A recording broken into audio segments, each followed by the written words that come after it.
Hi friends, welcome back. இன்றைக்கி ஒரு coconut rice பண்ண போகிறேன். கீ போட்டுக்கலாம். நான் பாஸ்மதி அரிசியில் ரைஸ் ஆக்கி வச்சுருக்கிறேன்.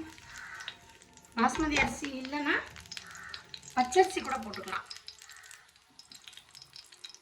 தேங்காய் எண்ணெய் ஊற்றுறேன்.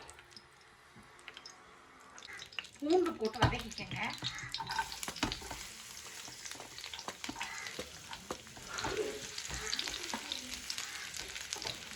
இதுக்கு தேங்காய் எண்ணெய் தான் ரொம்ப நல்லாயிருக்கும். கொஞ்சம் கடுகு போட்டுக்கோங்க.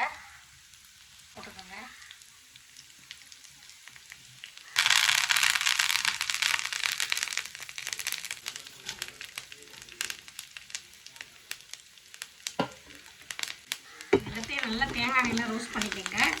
அப்புறம் தேங்காய் பூ. கோகோனட் ரைஸ்க்கு தேங்காய் எண்ணெய் தான் ஊற்றணும். இந்த பாஸ்மதி அரிசியில் உப்பு போட்டு சாப்பாடு ஆக்கி வச்சுருக்கிறேன். பாஸ்மதி அரிசி கரெக்டாக தண்ணி வச்சு 1:2 ரேஷியோவில் கரெக்டாக தண்ணி வச்சு சாப்பாடு ஆக்கி வச்சுக்கோங்க. இப்போ பாருங்கள், இந்த டெய்லி என்ன சாப்பாடு செய்யணும், என்ன குழம்பு வைக்கணும்னே லேடிஸ்க்கு ஒரே கன்ஃபியூஷனாகவே இருக்குது. இந்த மாதிரி வெரைட்டி ரைஸ் செஞ்சு கொடுங்க, குழந்தைங்களுக்கு ரொம்ப பிடிக்கும். இதுக்கு ஒரு உருளைக்கிழங்கு இருந்தால் போதும், இல்லை மட்டன் ஃப்ரை, சிக்கன் ஃப்ரை இருந்தால் கூட ரொம்ப டேஸ்டியாக இருக்கும்.